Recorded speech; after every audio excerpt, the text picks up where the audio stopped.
Hello दोस्तों,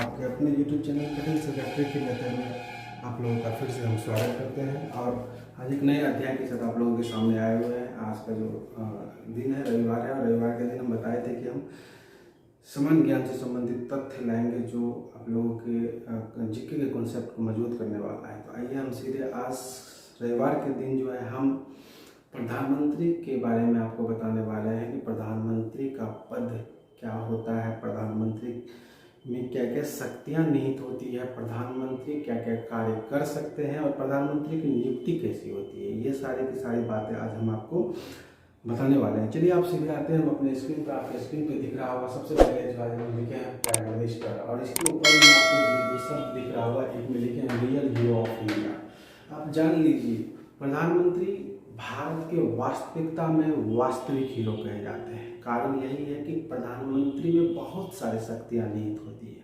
प्रधानमंत्री बहुत सारी चीज़ों को अदल बदल सकते हैं, प्रधानमंत्री बहुत सारे कानून व्यवस्था को चेंज कर सकते हैं, प्रधानमंत्री भारत की व्यवस्था को बदल सकते हैं। इसलिए प्रधानमंत्री को हम रियल हीरो ऑफ इंडिया के नाम से कहते हैं उनको। तो प्रधानमंत्री सबसे पहले प्रधानमंत्री की नियुक्ति होती कैसी है, आपको दिख रहा होगा प्रधानमंत्री के प्रधानमंत्री जो चुने जाते हैं वो राष्ट्रपति के द्वारा चुने जाते हैं। राष्ट्रपति प्रधानमंत्री की नियुक्ति करता है। अब आपके मन में एक सवाल उठ रहा होगा, जब राष्ट्रपति नियुक्ति करता है तो राष्ट्रपति को रियल हीरो ऑफ इंडिया होना चाहिए, लेकिन ऐसा नहीं है। यह एक संवैधानिक नियम है नियुक्ति प्रक्रिया का। कोई ना किसी को नियुक्ति करता है, राष्ट्रपति की भी नियुक्ति किसी न किसी के द्वारा होती है। हम आपको पहले रविवार के दिन हम बता चुके हैं। यह एक संवैधानिक प्रक्रिया है, नियुक्ति की प्रक्रिया जो राष्ट्रपति के द्वारा नियुक्त किए जाते हैं। अब आगे है कि राष्ट्रपति के द्वारा नियुक्त होते हैं, लेकिन प्रधानमंत्री कैसे नियुक्त होते हैं, प्रधानमंत्री में क्या क्या चीज़ होती है जिसके कारण से नियुक्ति होती है। आपको नोट में दो चीज़ हम लिखे हैं। प्रधानमंत्री में सबसे पहले तो जो दल के प्रधानमंत्री हैं, यानी लोकसभा में उनको पूरा का पूरा बहुमत प्राप्त होना चाहिए। यानी जो लोकसभा में मान लीजिए कोई एक पार्टी है, सपोज बीजेपी है, बीजेपी में जो प्राइम मिनिस्टर है, इनका जो दल है बीजेपी का पूरा बहुमत प्राइम मिनिस्टर को दिए गए हैं। तब जाके वो दल के नेता कहलाते हैं। जो सेकेंड में हम आपको लिखे हैं बहुमत प्राप्त दल का नेता होना चाहिए। यानी उसमें से सारे के सारे संसद जो होते हैं, बहुमत जो पार्टी होती है उसको पूरा बहुमत प्राइम मिनिस्टर को दिए हुए कि ये हमारे दल के नेता हैं।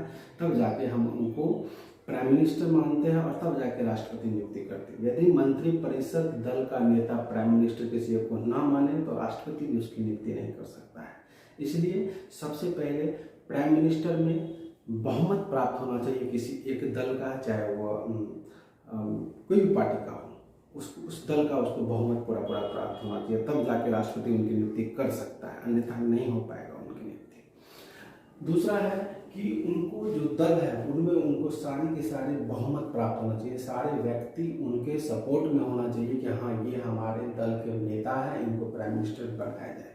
तब जाके राष्ट्रपति उनकी नियुक्ति करता है। अब प्रधानमंत्री में क्या क्या योग्यता होनी चाहिए। अगर प्रधानमंत्री लोकसभा में खड़े होते हैं तो उनमें क्या क्या क्वालिफिकेशन होनी चाहिए। जैसे हमारा क्वालिफिकेशन, आपका क्वालिफिकेशन, या कोई पद का क्वालिफिकेशन होता है। प्राइम मिनिस्टर के पद का क्वालिफिकेशन क्या है। सबसे पहला है कि उनकी आयु कम से कम 25 वर्ष होनी चाहिए।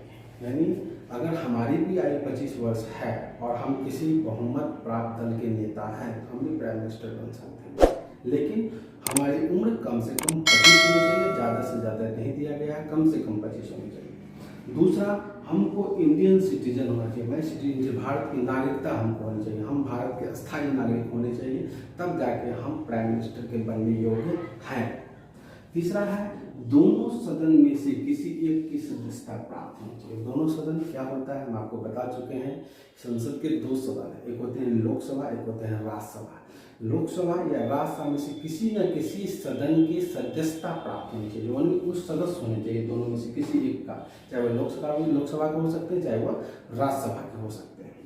चौथा है किसी भी सरकारी सेवा का लाभ नहीं होना चाहिए। ये बहुत ही इंपॉर्टेंट है। सरकारी सेवा करने का मतलब कि जैसे मैं नौकरी में भी हूँ और मैं प्रधानमंत्री बनने के योग्य भी हूँ, तो सबसे पहले तो हमको वो सरकारी सेवा छोड़ना पड़ेगा, तभी जाके हम किसी भी राजनीतिक में खड़े हो सकते हैं। यही चीज़ है, सरकारी सेवा नहीं होना चाहिए। किसी भी प्रकार का सरकार का आय के स्रोत का जरिया नहीं होना चाहिए उनके पास, तब जाके वो प्रधानमंत्री के बनने योग्य हैं। ये है उनकी योग्यता। अब कार्य क्या क्या होता है प्रधानमंत्री का? प्रधानमंत्री अगर हम ऊपर में लिखें रियल हीरो ऑफ इंडिया, उनके कार्य क्या क्या है? सबसे पहले प्रधानमंत्री जो होते हैं वो राष्ट्रपति और मंत्रिमंडल के बीच के कड़ी होते हैं। यानी अगर मंत्रिमंडल में कुछ कहना है तो वो प्रधानमंत्री के द्वारा बोला जाएगा। राष्ट्रपति को, मंत्री में से किसी को मान लीजिए कोई नियम कानून या किसी भी तरह का संशोधन चाहिए तो वो डायरेक्ट प्रधानमंत्री को कहेंगे, प्रधानमंत्री तब जाके राष्ट्रपति को कहेंगे। यही चीज़ होता है कड़ी। अगर मान लीजिए ये है और ये है, दोनों के बीच का कड़ी, तो दोनों के बीच का कड़ी एक कड़ी होगा। यह कड़ी बताएगा कि हमारा क्या कार्य है। दूसरा, मंत्रिपरिषद का निर्माण करता है, यानी प्रधानमंत्री ही पूरे मंत्री का निर्माण करते हैं, मंत्रिपरिषद का निर्माण करते हैं, मंत्री चयनित करते हैं कि यह जो है रक्षा मंत्री है, जो गृह मंत्री है, वो ये मंत्री है, वो मंत्री है। ये सारी की सारी नियुक्ति प्रधानमंत्री के द्वारा की जाती है। हमारे भारत में जितने भी मंत्री हैं ये सारी नियुक्ति प्राइम मिनिस्टर के द्वारा की गई है। ये इनका अहम कार्य है।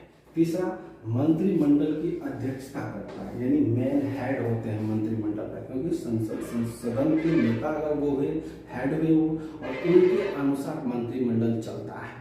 मंत्रिमंडल में जो चाहे प्राइम मिनिस्टर कर सकते हैं, किसी भी सदस्य का हेरा फेरी कर सकते हैं। रक्षा मंत्री को गृह मंत्री बना सकते हैं, गृह मंत्री को रक्षा मंत्री बना सकते हैं, जो इस बार हुआ है, आप देख चुके हैं। इस बार कुछ साल में ही हेरा फेरी हुआ है मंत्रिमंडल का, यानी जो गृह मंत्री थे उनको रक्षा मंत्री बनाया गया, जो रक्षा मंत्री थे उनको गृह मंत्री बनाया। ये सारी की सारी शक्ति ओनली फॉर प्राइम मिनिस्टर में होती है। ये है उनका कार्य। अब सैलरी कितना मिलता है प्राइम मिनिस्टर को? तो ये तो एक कहने योग्य है। प्राइम मिनिस्टर का जो सैलरी होता है वो होता है 2,80,000 रुपये। ये प्राइम मिनिस्टर को उनके कार्य करने के लिए दिया जाता है, और वो भी संचित निधि से प्राइम मिनिस्टर को पेमेंट मिलता है। और संचित निधि क्या होता है हम बता चुके हैं कि हमारे आपके द्वारा जो टैक्स दिया जाता है वो टैक्स संचित निधि में जमा होता है, और वो निधि से प्राइम मिनिस्टर को, प्रेसिडेंट को पेमेंट जाता है। तो ये है प्राइम मिनिस्टर का सैलरी।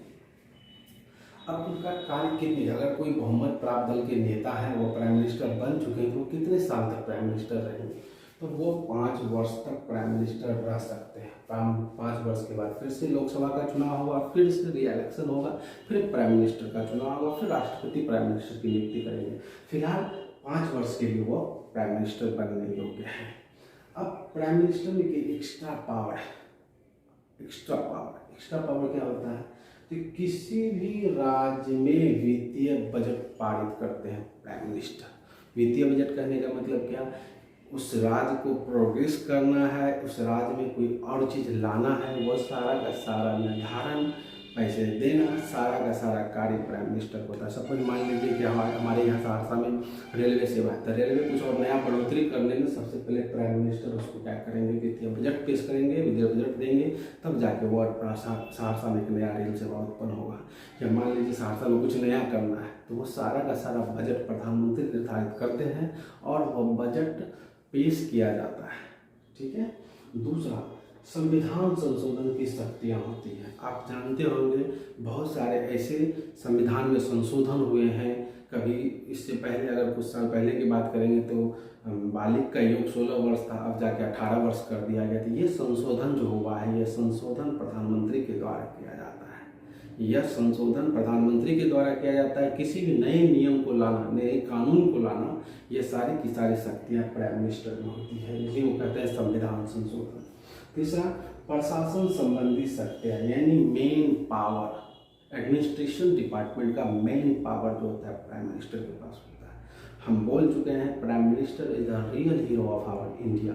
इसलिए प्रशासन संबंधी शक्तियाँ जो होती है, प्रशासन में हेरा फेरी, प्रशासन में किसी भी तरीके की योजना लाना, किसी भी कार्य को करना, ये सिर्फ और सिर्फ प्रधानमंत्री कर सकते हैं।